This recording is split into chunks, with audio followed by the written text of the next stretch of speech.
Hare Krishna, Hare Krishna. So we are very honored to welcome all of you again this week for our weekly conversations on devotee care called Vaishnava Seva. We had the good fortune of having conversations with His Holiness Jayapatak Swami Maharaj, His Holiness Radhanath Swami Maharaj, His Holiness Devamrit Swami Maharaj, His Holiness Giriraj Swami Maharaj. This week, we are very honored to have with us His Holiness Niranjana Swami Maharaj, who is the GBC for Boston and also the Ukraine. And he has been instrumental in establishing an amazing devotee care program in the Ukraine Yatra. And today, we have the opportunity to hear some of the principles and the practices which he has implemented in Ukraine. So thank you, Maharaj, for joining us this evening. And I would begin by asking you the question that, how did your journey begin in Ukraine, and what brought you to Ukraine in the first place, and how did this entire yatra begin? If you could just share some of those initial, moments of the journey to set the context. Okay, well, I'll try to make it as short as possible because it was a significant journey into the former Soviet Union, which began in the late 1980s. And I was invited to go there by the then GBC Kirti Raj Prabhu, who was looking for other visitors who could enter into the former Soviet Union. At that time, there were not many devotees who were able to go and travel in the former Soviet Union. My first visit was sponsored by a congregational member who had met the Soviet devotees in India in their first visit to India, and he became very intrigued by their association. And he was asking me how he could visit the devotees in the Soviet Union. So I said, well, I can consult if you'd like to go and visit and see if there's a way for you to go. And I contacted Kirti Raj, but then this person, his name is Charlie, this person said, no, I would only go if you go with me. So that's how it all started. I spoke to Kirti Raj and he arranged my first visit. And it was that time I was on a tour with a tour group. And I was visiting Moscow, Kiev, and Leningrad for a 1-week-long tour. And during those early Soviet times, you had to be on a tour. It was the only way you could get into the Soviet Union as a tourist, to be with a tour guide. And it was understood, and I was cautioned that I was being watched, because most tour guides at that time were agents meant to watch the tourists. And therefore, I was given various types of protocols that I should follow for my first visit and for my subsequent visits. And then, of course, regularly on my subsequent visits, I would visit Ukraine, mostly Kiev, also another city in the southern part, Odessa. And our programs were primarily in flats, in people's homes. They're small, very small flats, which would be chock full of people and shoulder to shoulder. And one of the most interesting experiences that I had in those early Soviet times was that there was a very, very, very intense eagerness from those who were attending those programs. They wanted to hear, and they were ready to sit for hours and hours and hours to hear. And my initial reaction to those first visits is that one thing that the Soviet regime did was they actually made a very fertile place for people who were eager to hear about Krishna. And as I oftentimes said in those early visits, and many subsequent visits as well, that I felt that the sincerity to hear was so strong, and the topic which the people wanted to hear about, specifically Krishna and Krishna consciousness and association with devotees, was so intense that Krishna was reciprocating with their desire, and somehow he was reciprocating with them, and I was getting caught in the crossfire. And I really didn't expect to see such an intense enthusiasm for hearing about Krishna consciousness as I experienced in those early days. But it gave me the realization that really that I was just a witness. I was an observer. And usually if people always, many times people will refer to my early visits in the Soviet Union during those times as putting myself in the position of a pioneer and taking risks.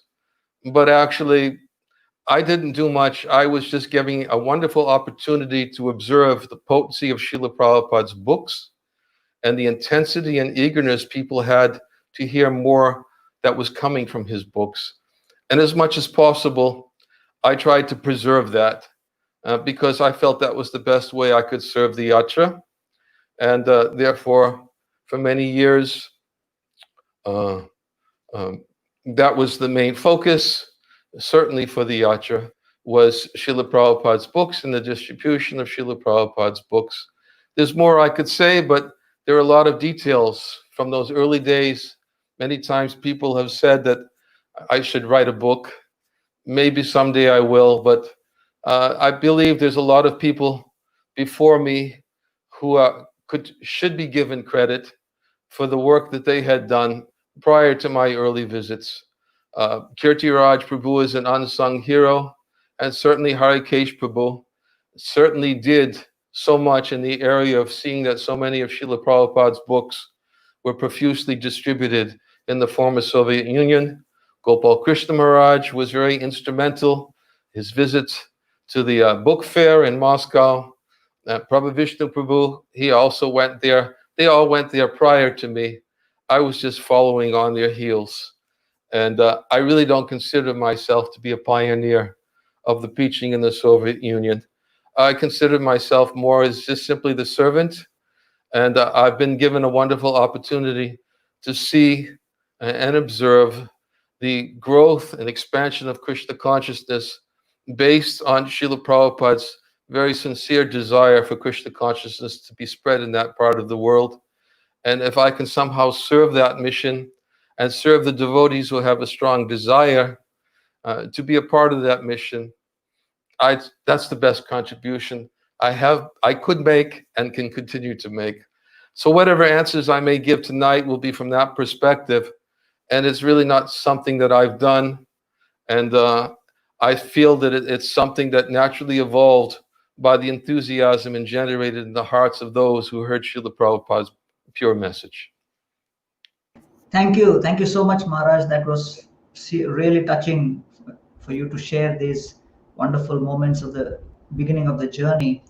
And my next question is just to set the context for all the viewers who are watching across the whole world. Many of them may not be familiar with the exact details of the degree of growth which Mahaprabhu's Sankirtan movement has had in the former Soviet Union.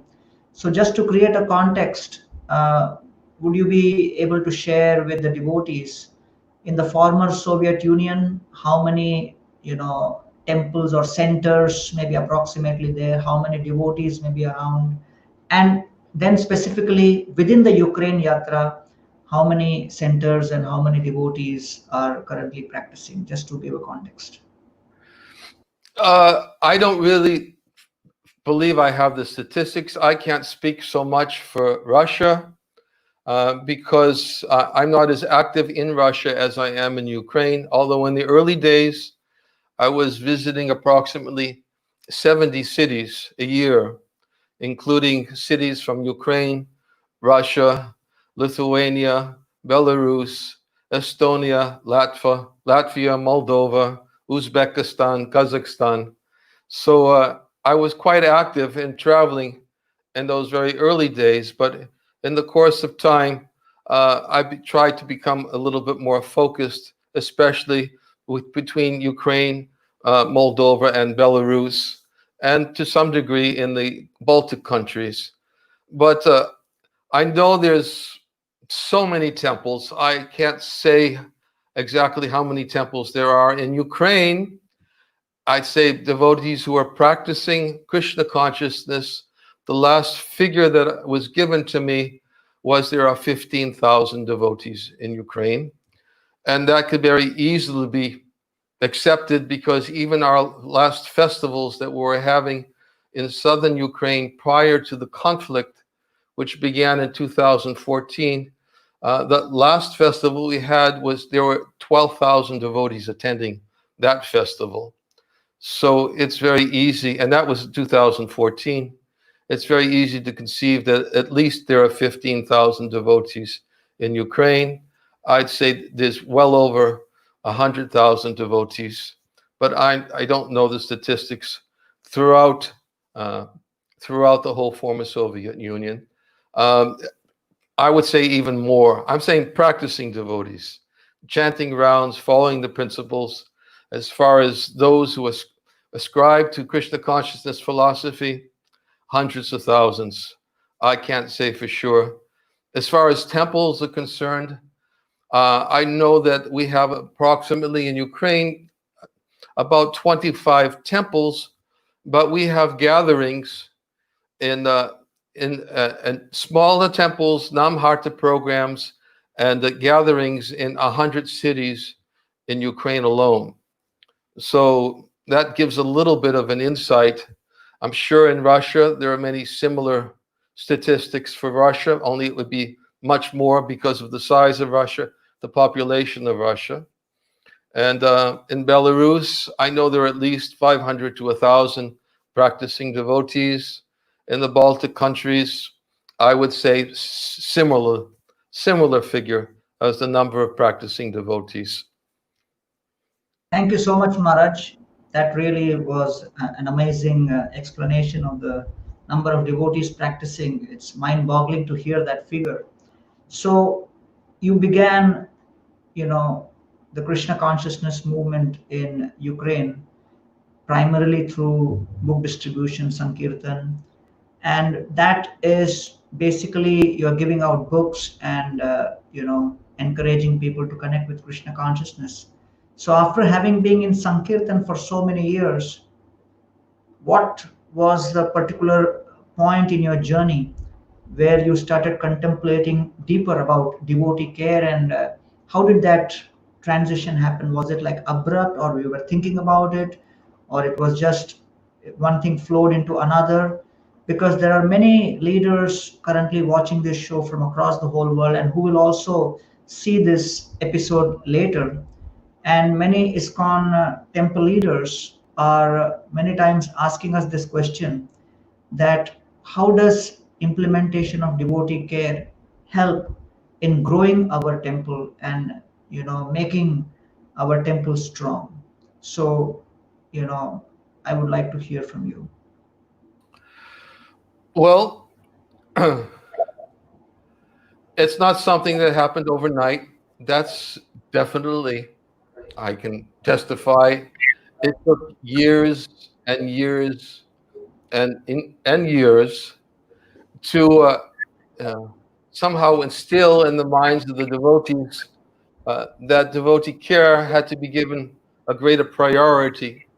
Uh, and what really, for me, the catalyst that I experienced, not only in the former Soviet Union, but in other places as well, one of the experiences that I would commonly have is I would ask the leadership about certain devotees who I had seen visiting the temple regularly and for a long time.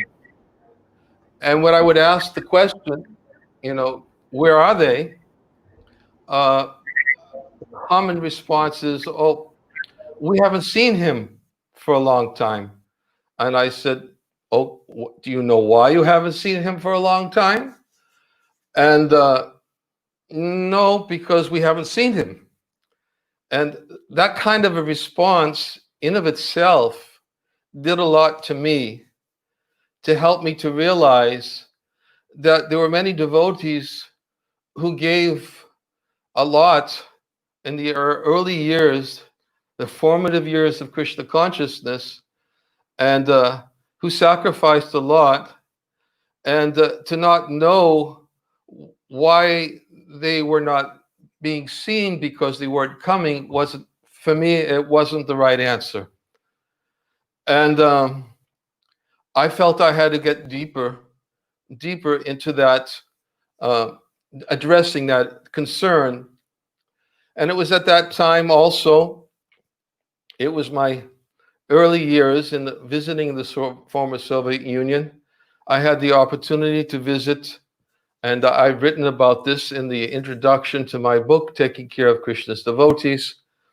Another catalyst for me was my visit to the Chowpatty Temple I believe it was in 1993. And therefore, that visit in of itself really kind of instilled with me that there was a need. I saw it. I heard about a system of counseling. I heard about devotees taking responsibility for younger devotees. I saw the fruit of a very happy yatra where the brahmacharis and the householders seemed to be of very, very cooperative, having very congenial relationships. And I felt this is kind of the mood that should be somehow shared. And therefore, I inquired deeper into it myself, observed it through my visits, and then gradually I wanted to try to replicate, excuse me, that in the former Soviet Union. What I really found that the best opportunity to replicate it and for it to really take root is when the leaders were of the same mindset. And I would say, at least my experience, one of the ways that devotee care, and I don't want to use the word system devotee care, and I'll address that in the future, because when I use the word system, then sometimes people have this idea that it's a system. And if we have a system to care for devotees, then the system will take care of devotees. But that's like having a very, very strong shell that's hollow inside. You may have a very strong shell, but the real substance is what's inside the shell, and not just the shell. So therefore, I'm very, very careful to not use the word devotee care system, because I feel that the fundamental essence of devotee care is to care for devotees. And I believe that when devotees feel cared for, then it naturally filters down. The same experience will filter down.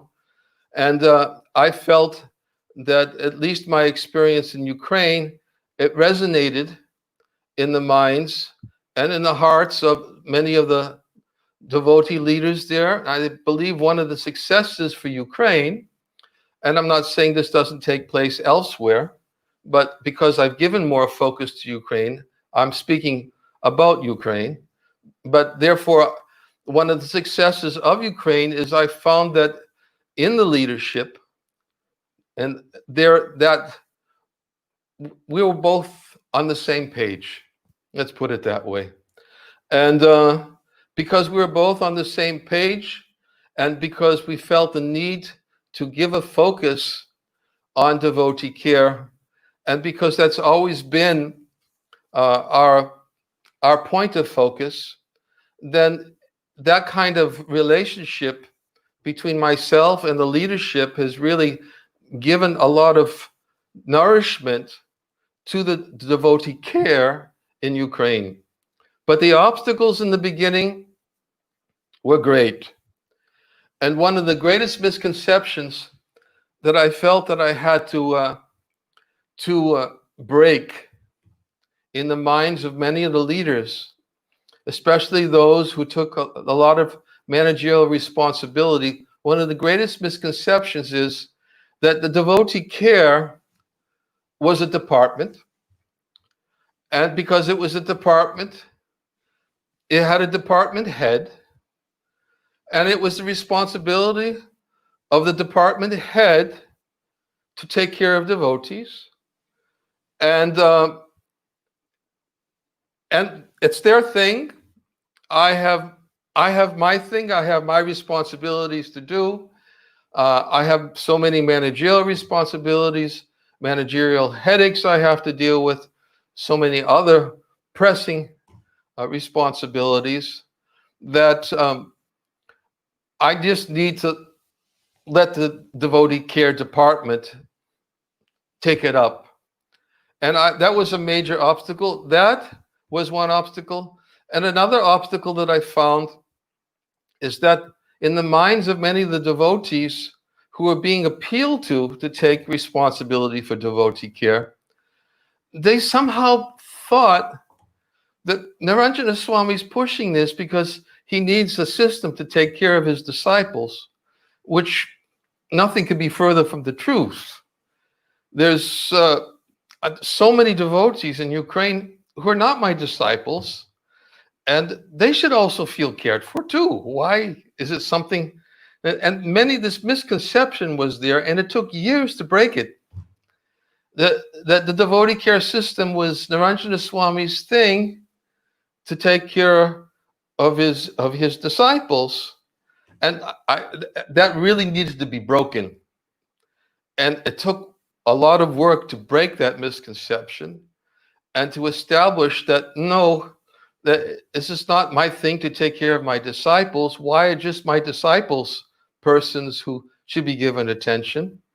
Srila Prabhupada had a much greater vision than that for the future of his society, and that's why he asked responsible leaders to take responsibility for the devotees under their care and to care for them and to nourish them, to protect them.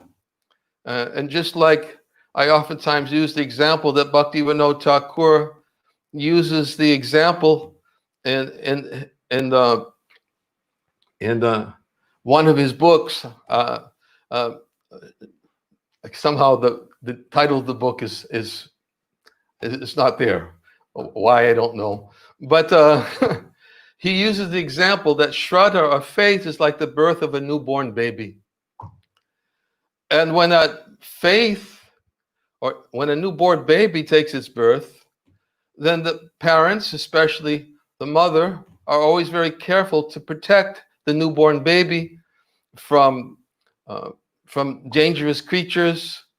Mother's always very careful to nourish the child and protect from dangerous elements such as heat and cold, hunger and thirst, and to give nourishment to the child so the child can grow healthy and become strong enough to be able to personally deal with these external distractions that could harm the good health of the baby. And Bhaktivedanta Thakur uses that example to illustrate how Shraddha is like the birth of a newborn baby. And when Shraddha takes birth in the heart of a living entity, and Shraddha, he explains, means Shraddha in Bhakti, or pure devotional service, when it actually appears in the heart by association with the devotees, then that faith needs to be nourished. It needs to be protected from karma and gyan, and it has to be protected from other dangerous creatures. And therefore, it's the responsibility of the leaders to nourish and to protect all the devotees under their care. And that became the forefront. That became I believe, one of the foremost principles in devotee care is faith. And of course, there are many other activities that are required to protect faith. There's not just preaching, and not just and preaching to devotees and correcting devotees and training devotees, but another very important element for promoting faith is to be a good example. And as you said, and in your question, you asked that actually Lord Chaitanya, he and yes, I did Sankirtan for many years. In the beginning, we distributed so many books throughout the former Soviet Union, and we encouraged so many devotees to go out and to distribute his books and to perform Sankirtan. But Lord Chaitanya himself, who said, Yuga Dhamma Pravataimu Nama Sankirtam Chari Bhava Bhakti Diya Nachimu Bhavan, said, I've come to awaken this ecstatic love for Krishna through the Sankirtan movement, and to teach others how to actually do it. I'll come myself and practice it myself, and to teach by my own example. So Lord Chaitanya, he came to disseminate the Sankirtan movement and to teach by his own example. So I felt, and I made the connection between the Sankirtan, that we were performing and distributing so many books and encouraging so many people to come and to take part in our kirtans and to take part in the activities of the temple, that one of the most important principles is that we had to show an example. That's what Lord Chaitanya taught. He came to teach it himself, to show an example. So we had to show an example of devotees who were nourished and who were sheltered by the faith they have in their leaders, sheltered by the example that they found in their leaders, and sheltered by the philosophy they heard from their leaders, and sheltered by the example they saw of how the devotees associate with each other. And that example is devotee care. That example is very powerful. Lord Chaitanya came to teach devotee care by his example. So that is the essence of devotee care, and there were certainly many obstacles that had to be confronted to teach that example and to help others who come in the association of devotees to aspire to come to that same level of faith. And I would say that's the beginnings of our devotee care system. Forgive me, I use the word system. That was the beginning of our devotee care. In the places where I tried to begin it in the former Soviet Union, but it really took root, I believe, in Ukraine, because the priority and the leadership, they took it as their responsibility to see that it's not just the department, that somebody else is responsible to take care of. It became pervasive, and in all areas of our preaching in Ukraine, and in everything, in all departments. And it's still a struggle. There's still resistance, but there's still hope. It's an ongoing process. Thank you. Thank you so much, Maharaj, for sharing that beautiful insight about Lord Chaitanya Mahaprabhu and how his Sankirtan, his sharing of the philosophy, and the association between devotees described in the Chaitanya Leela, they basically are the foundation principles for our devotee care. And very interesting to hear that your journey also towards this devotee care implementation has been an ongoing realization, especially after seeing committed devotees, going away from the association and not so active.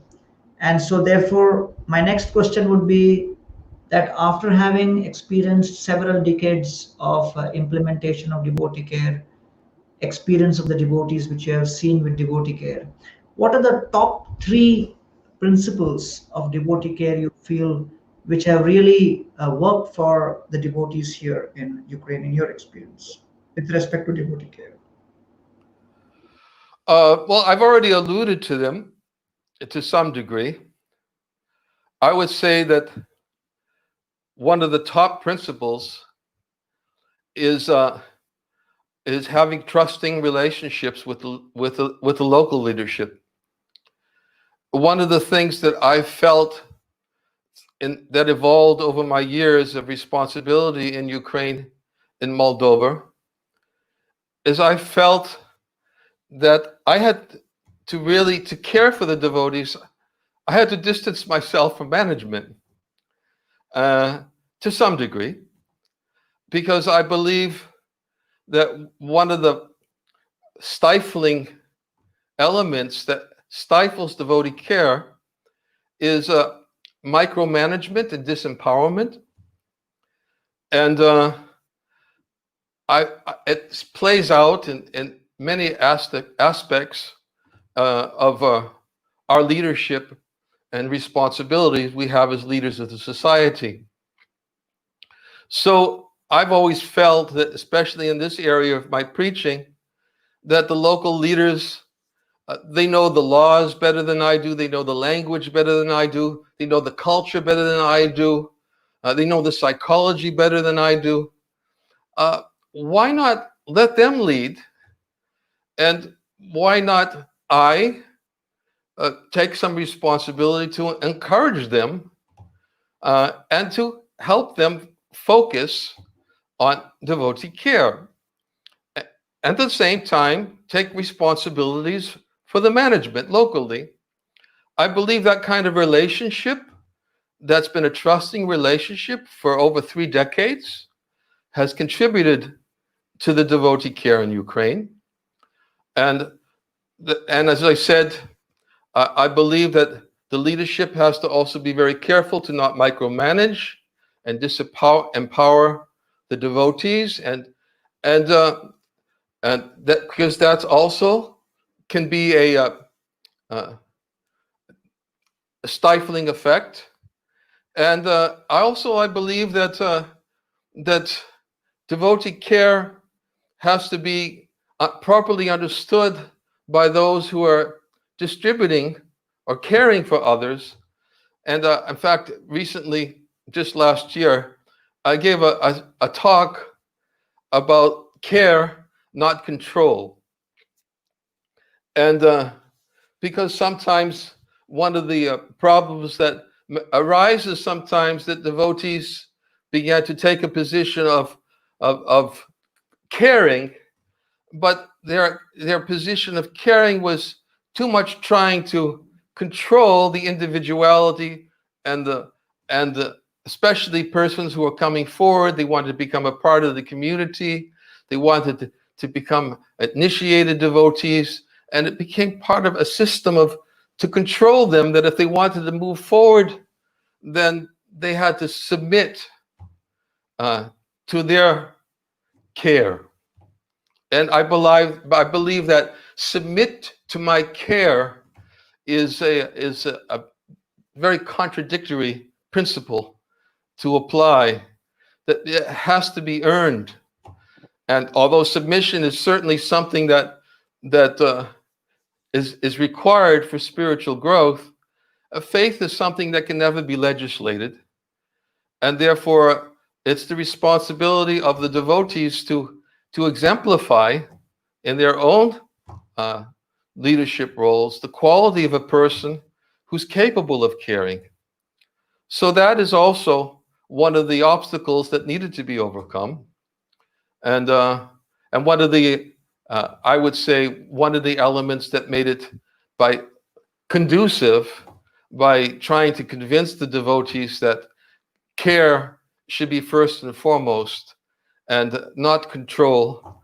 And I believe because that was introduced in the very beginning as a very, very important principle, and it evolved even more so over time, that has also contributed in a very positive way to the growth of the devotee care in Ukraine. Maharaj, thank you for sharing that amazing insight on trustworthy relationships with the leadership. And I think that kind of a synergy which you have managed between the GBC level and the management level connection, I think that's really very, very important and very inspiring to see that it has been a sustainable relationship for last 3 decades. That's extremely inspiring to hear. My next question is revolved around the fact that nothing drives home a point better than case studies or some examples.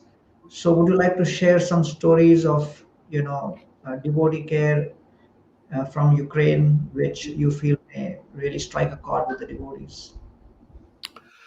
Well, a lot of stories. I mean, one significant story that immediately comes to mind is the conflict that took place in Ukraine in 2014. Don't want to go into too much details of the conflict. I want to try to avoid any political innuendos whatsoever as the causes of the conflict. I will simply define it as a conflict.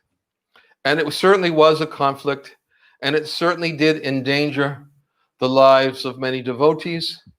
And because of the conflict, many devotees, hundreds of families, were forced to flee their homes, and many of them were forced to flee with nothing except maybe their passports and as much as they can carry on their back.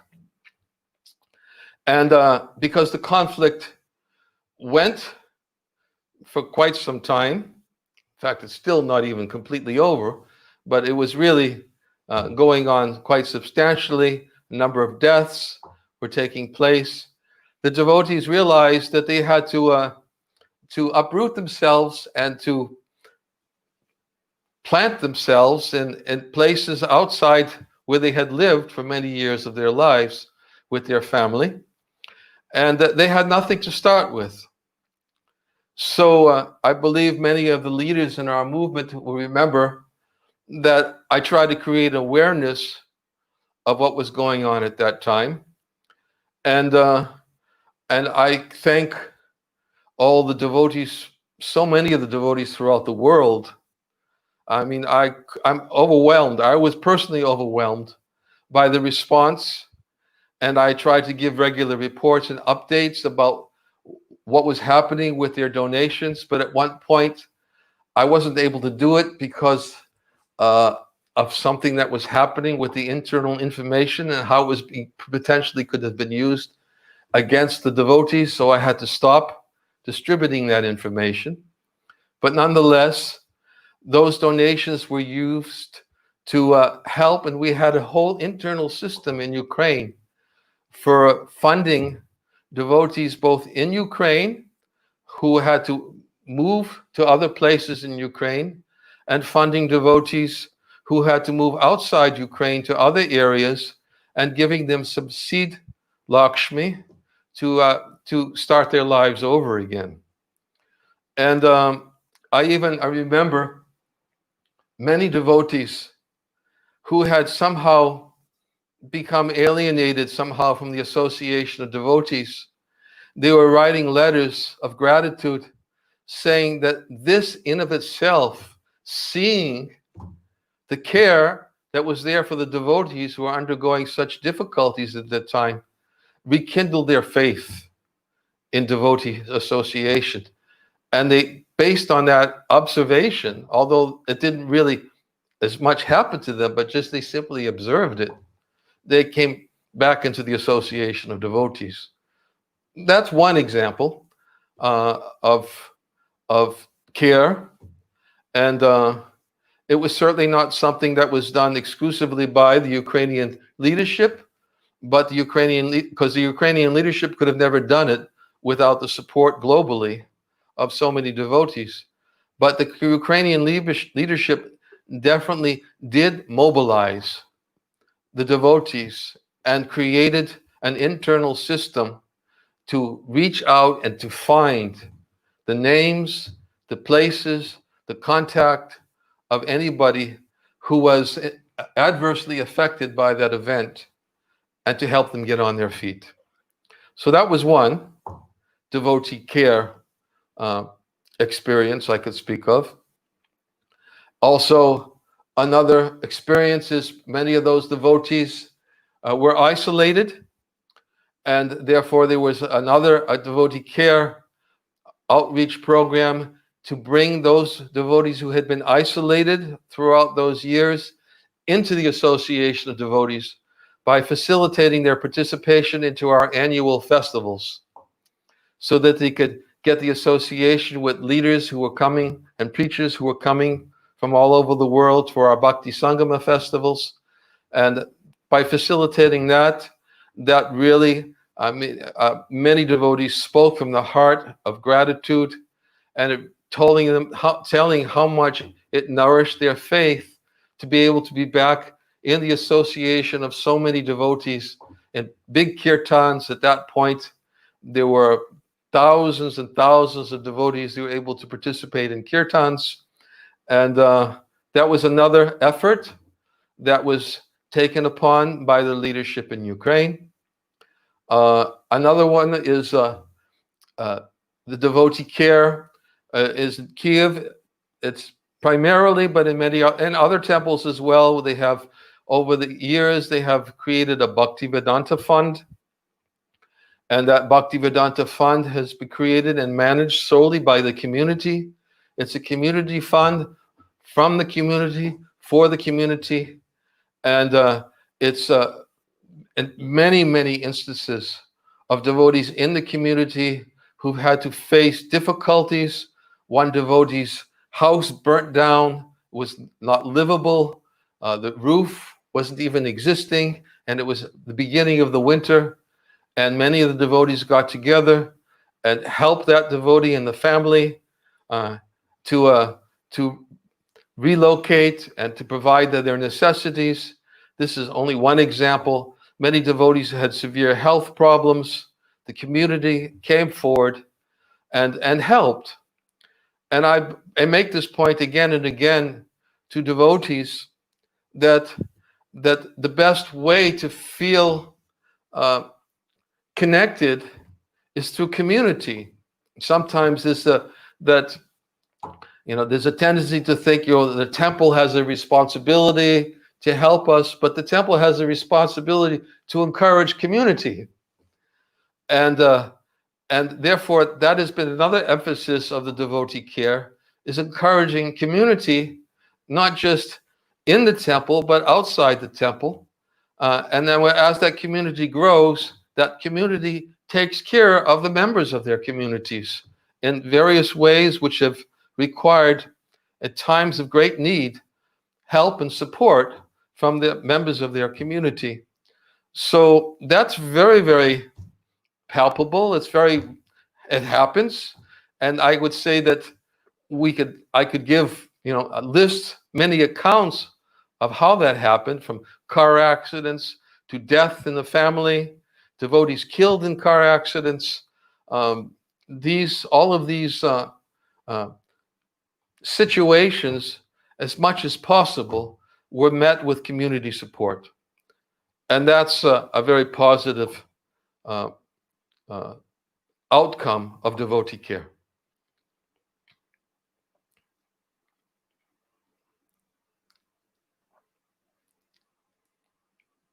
Me? Are you still there? Yes, Maharaj. Thank you so much for sharing those details, because I'm not very sure whether devotees across the world know to such an extent the way you have described, and maybe at some point you should maybe publish something with some of these details so that the awareness about these initiatives become more well known. So thank you very much for sharing this and showing such an amazing, sterling example of implementation. Just one response. These Yeah. are not my initiatives. These are the initiatives of the devotees themselves, who actually learned the importance of caring. Sure, definitely, agree. But you are our instrument to thank all of them. So we are just expressing our gratitude to you. So I've heard you speak from Srila Bhaktivinoda Thakur's Bhakti Aloka on a specific theme which is related to Prajalpa. And I found it quite fascinating in the previous conversations about how you say that one of the greatest needs for devotee care to prosper and progress in ISKCON would be how we are able to maintain confidentiality. So, could you share this fascinating connection between confidentiality and care, and how lack of confidentiality translates into, very little opportunity and scope for care? Yes, I've actually spoken at length on this topic, and but I'll try to be as concise as possible. Yes, in Sri Bhakti Loka, but Bhaktivinoda Thakur, he has a particular topic he speaks about in two sections of Sri Bhakti Loka under the title of Controlling the Urge to Speak. And he's given various evidences from scripture of the importance of understanding when to speak about others and when not to speak about others. And he uses evidence from Shastra. And he explains that, in principle, devotees should not speak about others unnecessarily. And he says, those who speak about others, then if he speaks about others and cannot control that urge to speak, then enmity is created as a result.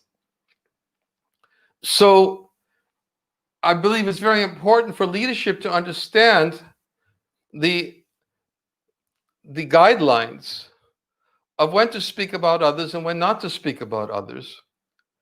And Bhaktivinoda Thakur in Sri Bhakti Aloka, he gives different examples of how our previous acharyas would speak about others, but in a very controlled way. He said sometimes a spiritual leader or spiritual master, when he's instructing his disciples, he has to speak about others in a general way because he has to teach his dependents not only what to do, but what to be careful about not doing. And he uses Shukadev Goswami as an example. Then Shukadev Goswami speaks in a general way about householders who simply live to maintain themselves, work during the day, and have sex life at night. And he describes them as fallible soldiers. So he uses that as an example where Shukadev Goswami was speaking in a general way about others. And sometimes it's necessary to speak about others in a general way like that. If I go into all the details of the reasons for speaking, I might not have sufficient time. But the important point to understand is that to control the urge to speak, one should be conscious, and Bhaktivinoda Thakur says, if one speaks about others with any enmity or envy or malice within his heart, then he's an offender of Bhakti Devi, and his mind can never be controlled. So, therefore, understanding this point, devotees should be conscientious about avoiding prajalpa, because generally prajalpa means to speak about others, and to speak about others is very natural. It's the natural nature of the soul to speak about others. The gopis are always talking about Krishna, and the cowherd boys are speaking about Krishna, and speaking about others is the natural function of the tongue. But when it's perverted, then the tendency is to speak about others when we get in the association of devotees, and therefore Lord Chaitanya cautioned Raghunath Das Goswami to not be very careful about this Gramya Katha, to speak about others. And the result of this Gramya Katha is that When such Brahmikata is so pervasive, and when devotees don't learn how to control the urge to speak, that devotees don't feel they can open up and reveal their mind in confidence, which is one of the principles that our Acharya Srila Rupa Goswami has given for loving exchanges. Two of the principles: to inquire confidentially and to reveal our mind in confidence. But if Gramya Katar is so pervasive, and if people don't know how to control the urge to speak about others, then who's going to want to speak and reveal their mind in confidence? Especially if by so doing, they have to live in constant fear that if I say something in confidence to somebody, and I oftentimes use this example, I may find it on Facebook the next day. So this is not devotee care. And I'm sure there are advocates of, and there will be many people who will challenge what I just said and say, but the truth must be spoken. And Prabhupada says we have to speak the truth, and we shouldn't withdraw from speaking the truth. But yes, we have to look at it in a balanced way, and we have to look at it in a way that is most conducive for creating an atmosphere of confidentiality, because I believe that kind of confidentiality, as set in stone by Srila Rupa Goswami, if we ever want love in our society, we have to follow these guidelines, which is to give prasadam and accept prasadam, to reveal our mind in confidence, to inquire confidentially, and to give gifts to others and to accept gifts. This is the foundation of loving exchanges between devotees. And without loving exchanges, then we go back to our previous point. What do we have to show to those who are attracting to the Krishna consciousness movement? Where's the example if we have no loving exchanges? So this is why confidentiality, I believe, is a very important principle that our leaders need to learn when to speak about others and when not to speak about others. And there are many principles I've tried to teach the leadership in this connection, even when they have their meetings. And sometimes when they have their meetings, they have to speak about others. Well, they should speak about others in the presence of others, not behind their back, because then they'll just lose trust. That if they think, oh, the leaders are getting together just simply to speak about others, then that doesn't breed trust. So these principles can be applied by the leadership and amongst the leaders themselves, of the importance of confidentiality in a way to help the devotees under their care. Thank you so much. Thank you so much, Maharaj. That was really very deep and touching. And I think what you just quoted, Srila Bhaktivinoda Thakur, in context of how we should be applying these principles, is so very important for taking devotee care to the next level within our society.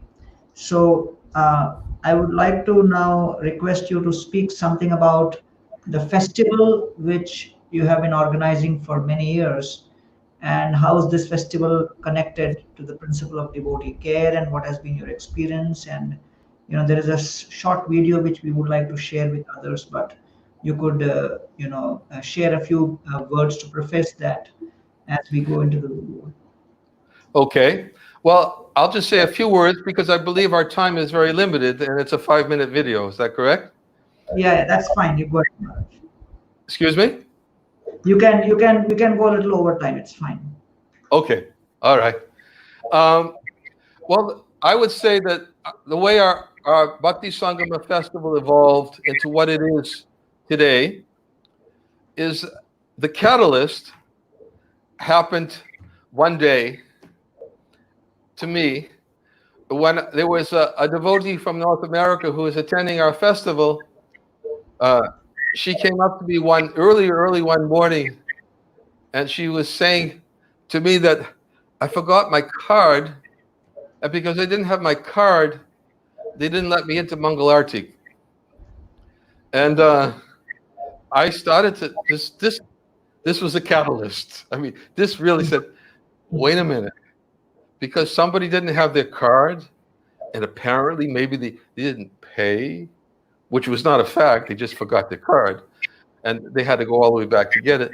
That they couldn't attend Mangal Arati, something's wrong. Something's fundamentally wrong. So I decided to meet with the leaders, and I simply planted some seeds of, we have to somehow try to create an atmosphere in our festivals where it's not based on any kind of commercial exchange between those who are attending and those who are organizing. And we should try to create a festival which is voluntary, and where the no Lakshmi coming in inures to the benefit of any individual, inures to the benefit of any temple. Any donation which is given for the festival is specifically for the festival, and that's it. And if we try to create an atmosphere of a festival which is organized on this basis, in the beginning, it may take time to breed trust. In the beginning, people won't catch the concept.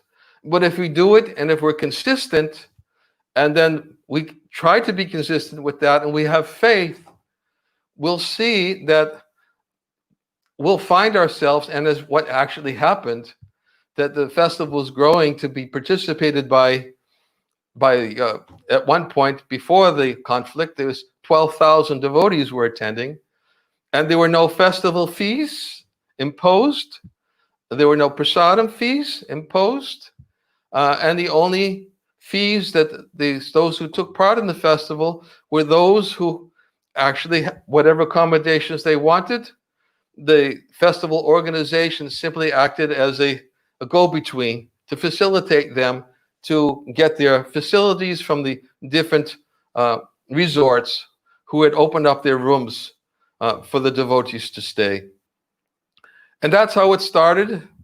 The Bhakti Sangama Festival started, I can't remember what year we started to do that, but its growth, it increased more and more as a very voluntary basis.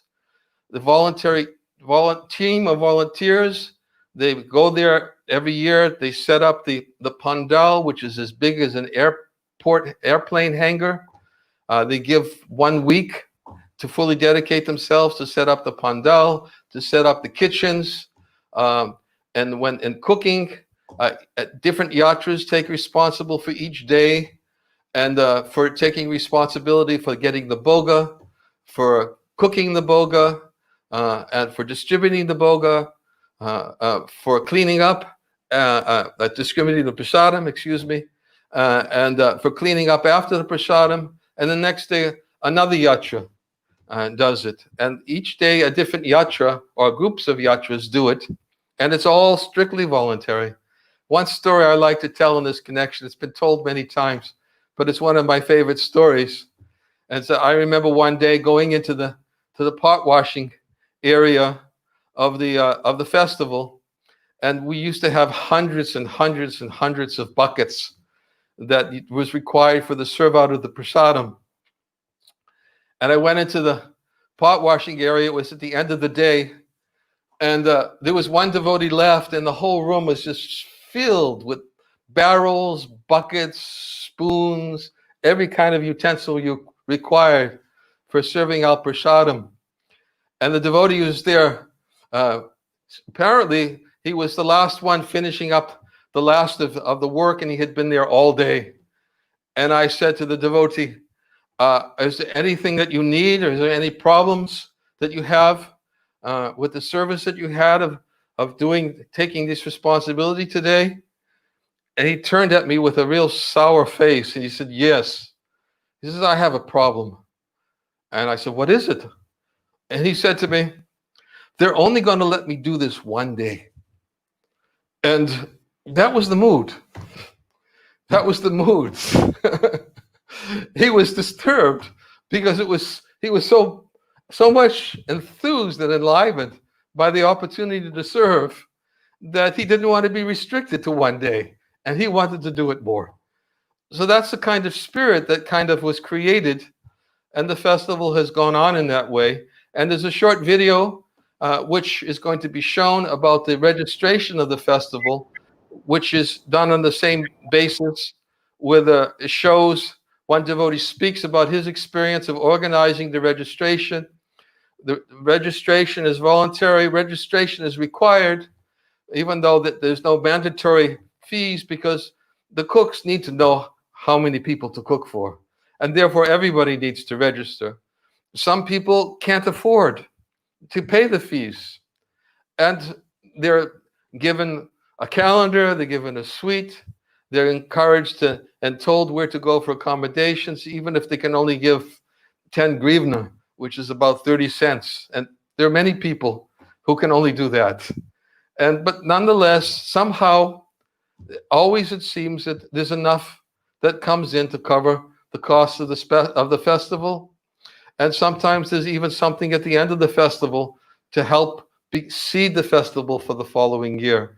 So the video we're going to show is the registration part of the festival, and a devotee, and shows the sweets that are given out, the organization that is there for registration, the volunteer workers who take part in the registration of the festival, and also, as we said, a commentary by one of the devotees who organizes the registration of the festival.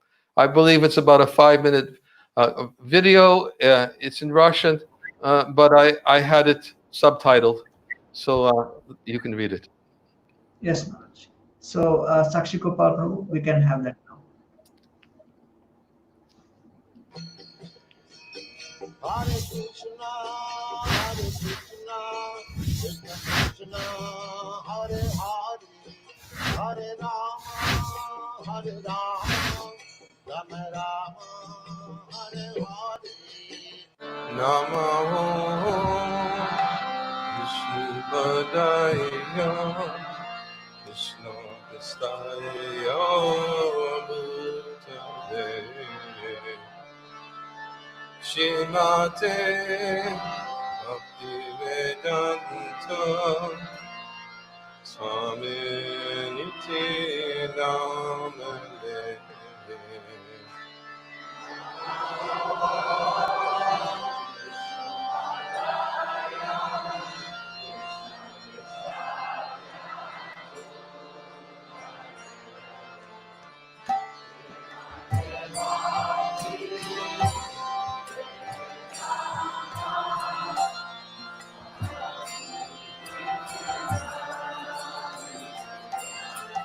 У нашего департамента есть миссия, и эта миссия заключается в том, чтобы создать благоприятные условия для встречи гостей, для регистрации гостей и вдохновить преданных на добровольное пожертвование.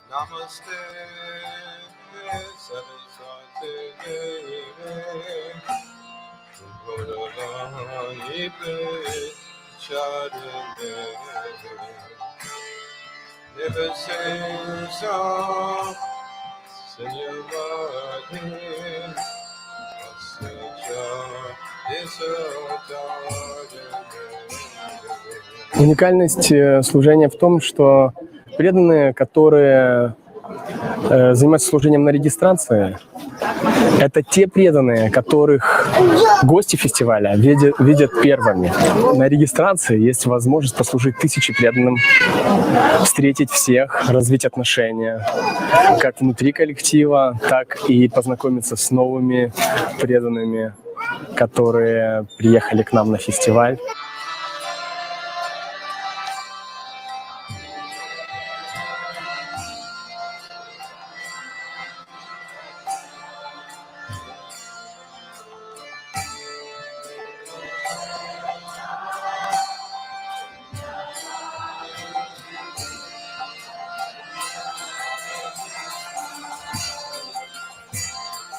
Гость, он представитель Господа, и к нему нужно относиться с почтением, с благоговением. Преданные, которые занимаются служения в департаменте регистрации должны быть жизнерадостными.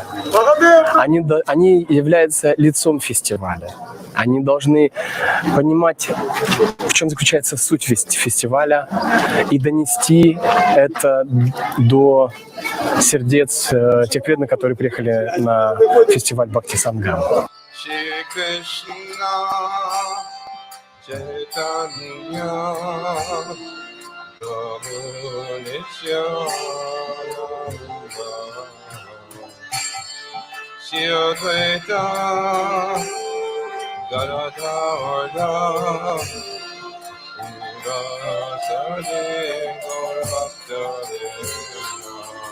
По окончанию фестиваля мы уже ощущаем разлуку. Еще фестиваль, как правило, еще когда фестиваль не заканчивается, уже у нас разлука о том, что придет время, нам придется расставаться. И не хочется, чтобы разлука состоялась. И мы оставляем в своем сердце память о этих замечательных преданных, эти лица счастливые, воспевающие святые имена. И вот эта наполненность дивными чувствами, она остается на весь год. И мы ожидаем вновь встречи с преданными в следующем году и ждем с нетерпением следующий фестиваль Бхакти Сангама.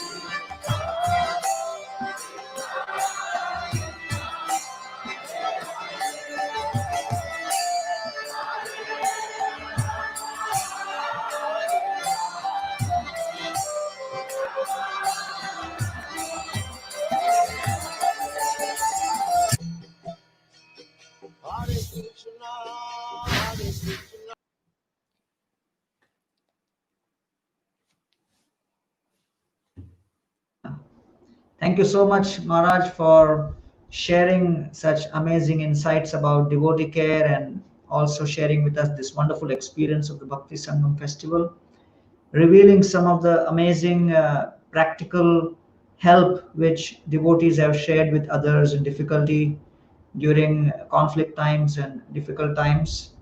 I think this has been an extremely inspiring and revealing session for all of us who have got this opportunity to hear from you. We hope and pray that this message which you have shared with us inspires many leaders across the world of ISKCON to embed devotee care more thoroughly as part of their culture within their communities, and the culture of devotee care spreads more and more within ISKCON. I would like to end by also sharing that next week on 29th, Wednesday evening, 7:30, we would have the fortune of hosting His Holiness Gopal Krishna Goswami Maharaj, and we would be sharing with him conversation on specifically spiritual care, sadhana, and Srila Prabhupada's books.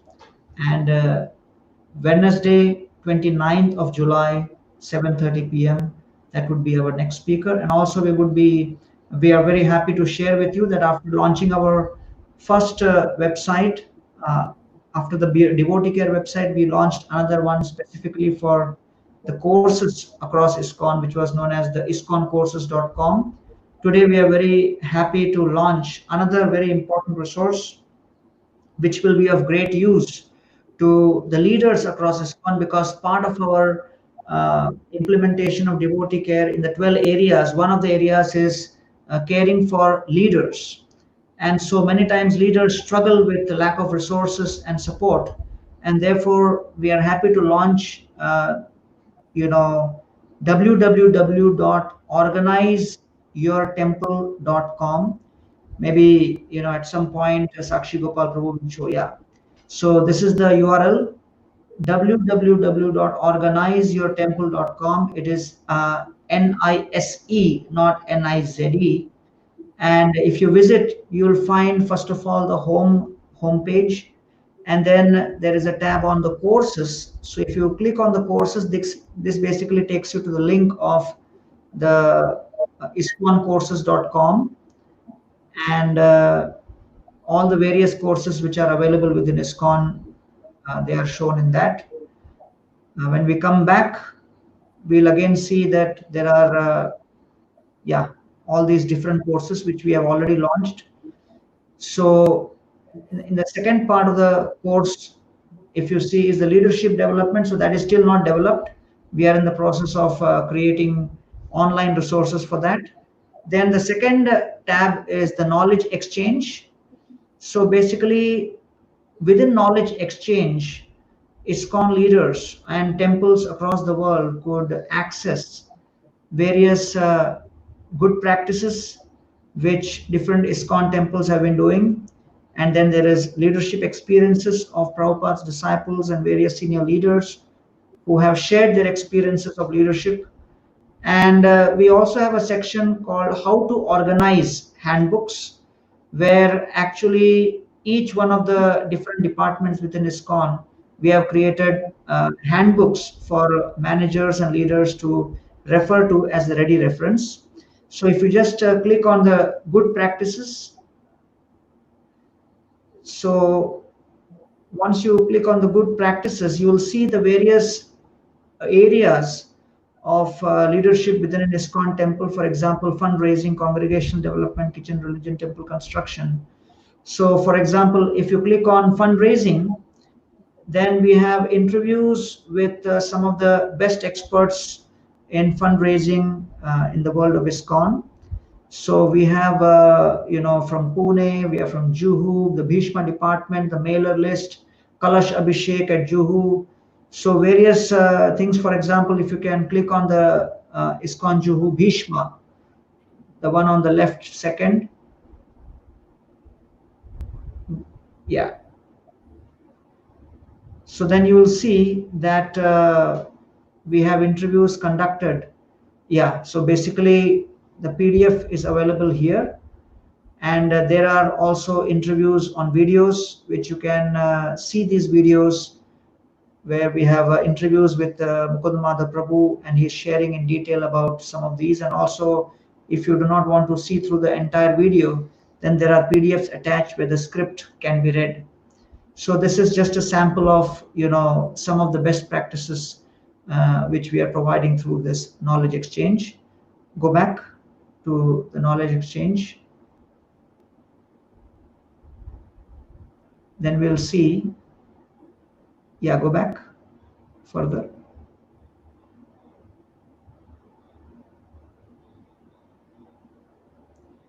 You can go back, yeah, and further back. So then you can click on the leadership experiences there after the next two good practices on top. Yeah. So in leadership experiences, we have interviewed leaders from across the world, especially those who have spent quality time in the movement. They have understood Srila Prabhupada's mood and have been leading. So we have Shivaram Maharaj's interview, Anuttama Prabhu's interview, Badrinarayan Maharaj's interview, Devamrit Maharaj, and various other leaders who have spoken about Srila Prabhupada's vision, Srila Prabhupada's expectations from leadership, and their own experiences in the many years of leading Krishna consciousness.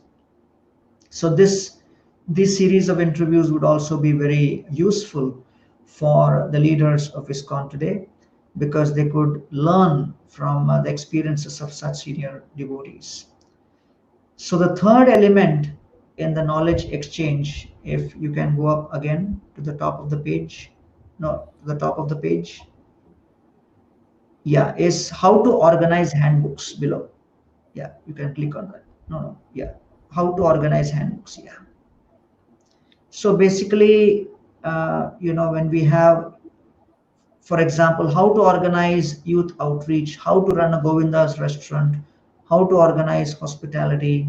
So if you just click on how to run Govinda's restaurant as an example,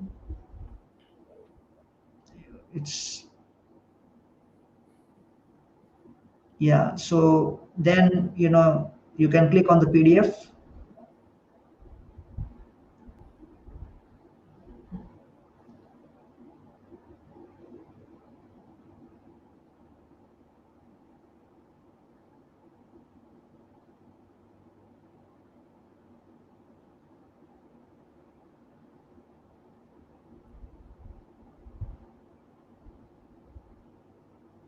You can go back.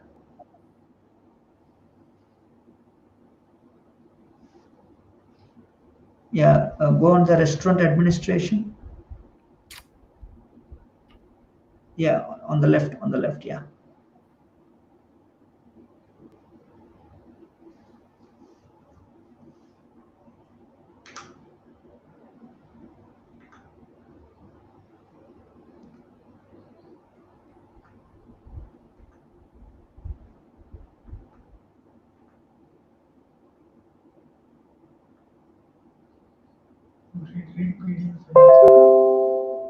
Okay, I think there is some problem in this. Go back. Go to the next ISKCON websites. ISKCON websites,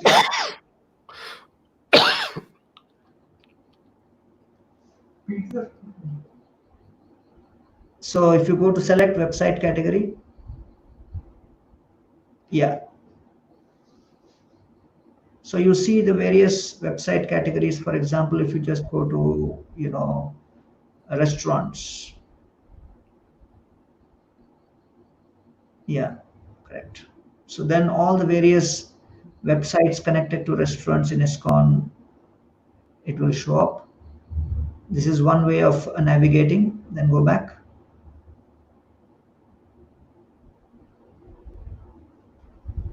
So if you go on the right hand side, show map, you can click on show map. Yeah. So then if you just, go over India, for example, take the cursor over India. So if you click there, yeah. So then you will find all the websites which are connected to the Indian subcontinent. Depending on the areas, it will show up. Can you click on the India thing?